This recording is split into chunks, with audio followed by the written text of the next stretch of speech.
Assalamualaikum warahmatullahi wabarakatuh. Sahabat, kembali kita bertemu di saat-saat yang berbahagia ini. Kita akan membicarakan tentang manajemen cinta. Luar biasa kalau kita bicara tentang cinta. Guru saya pernah bercerita bahwa ada 4 T yang harus kita perjuangkan dalam hidup kita. Pertama, harta, tahta, kata, dan cinta. Tidak semua orang menyadari bahwa cinta itu harus diperjuangkan. Kadang kita tidak merasakan apa artinya cinta. Kita baru merasakan indahnya cinta saat awal-awal dulu kita di masa muda. Namun seiring perjalanan waktu, rasanya cinta itu larut dalam kesusahan hidup. Kadang-kadang kita tidak merasakan untuk apa cinta, yang penting uang, yang penting hidup tenang, dengan segala kebutuhan terpenuhi. Sahabat, seperti hanya uang, cinta pun harus ada manajemennya. Pertama, kita harus tahu bagaimana datangnya cinta. Seperti hanya uang datang dan bisa pergi. Begitu pula cinta. Cinta datang berawal dari komunikasi, berawal dari perhatian. Untuk itu, kita harus bisa menjaga perhatian kita pada orang-orang yang kita cintai. Jangan kita kemudian mengabaikan, bahkan menyepelekan komunikasi yang sebenarnya sangat sederhana.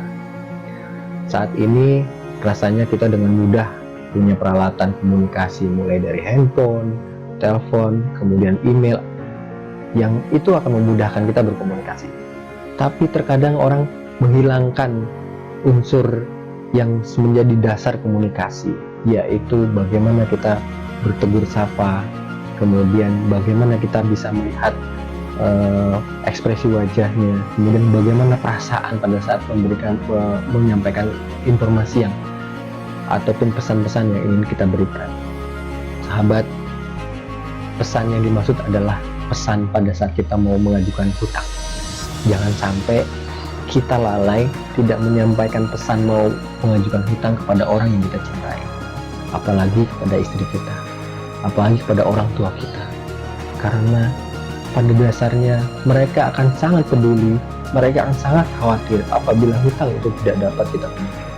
Apabila hutang itu ternyata pada saat di akhir hidup kita belum bisa menunaikan, maka kewajiban ahli waris untuk menunaikan hutang-hutang almarhum. Kita tentunya tidak ingin seperti itu.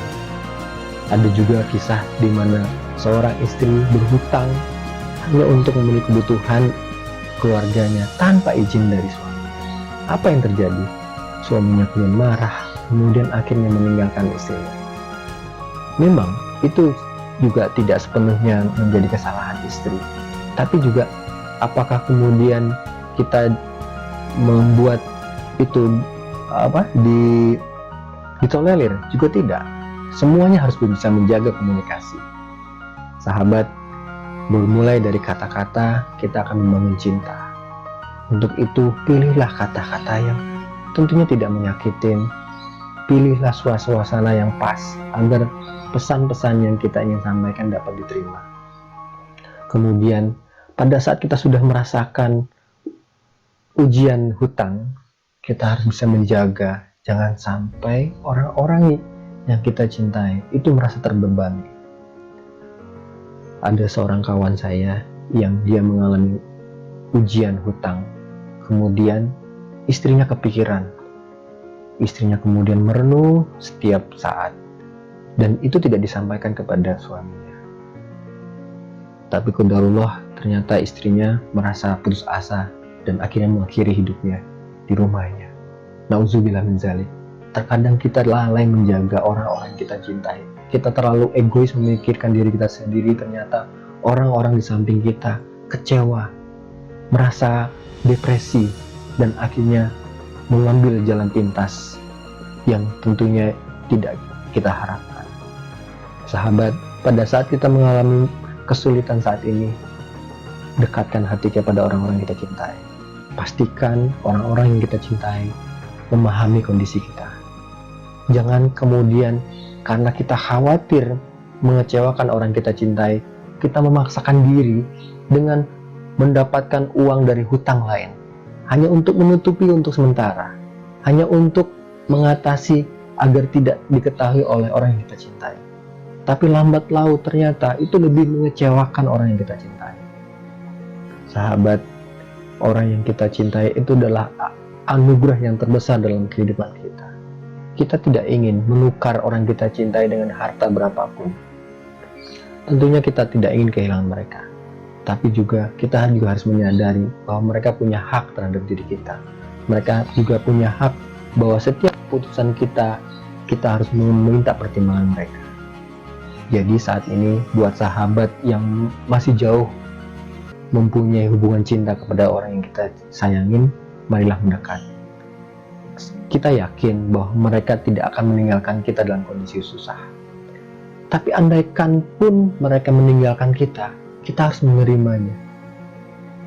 Anggaplah itu adalah rasa cinta kita kepada orang yang kita cintai. Biarkan dia menjauh dari diri kita agar dia merasa lebih tenang. Karena terkadang ada orang yang satu rumah dengan kita yang selalu dikejar-kejar di debt collector, akhirnya orang satu rumah merasa tidak nyaman. Dan kemudian orang yang kita cintai akhirnya lebih memilih meninggalkan rumah yang tadi kita hidup bersama. Tapi itu bagian dari konsekuensi kesalahan yang kita lakukan, yang akan kita harus lalui, dan suatu saat ada kesempatan kita untuk kembali lagi. Saya yakin bahwa orang yang kita cintai itu akan selamanya akan hadir dalam diri kita apabila kita mau menjaga.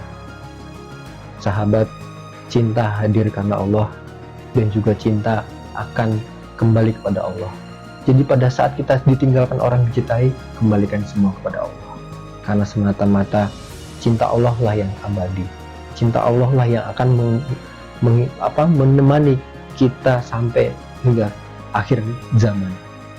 Dan yakinlah bahwa tidak ada cinta yang abadi. Terkadang orang yang kita cintai belum tentu mencintai kita.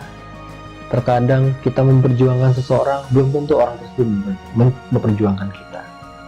Jadi cinta itu harus ditata, cinta harus dibagi, cinta harus disampaikan, cinta harus dibungkus dengan rapi, cinta juga harus dikembangkan agar terus tumbuh, agar terus bisa memberikan manfaat buat kita semua. Demikian sahabat, tetap berjuang, tetap semangat. Cinta akan selalu berada dalam hati kita, dan kita harus menjaga cinta itu sampai kapanpun. Wabillahi taufiq wal hidayah. Assalamualaikum warahmatullahi wabarakatuh.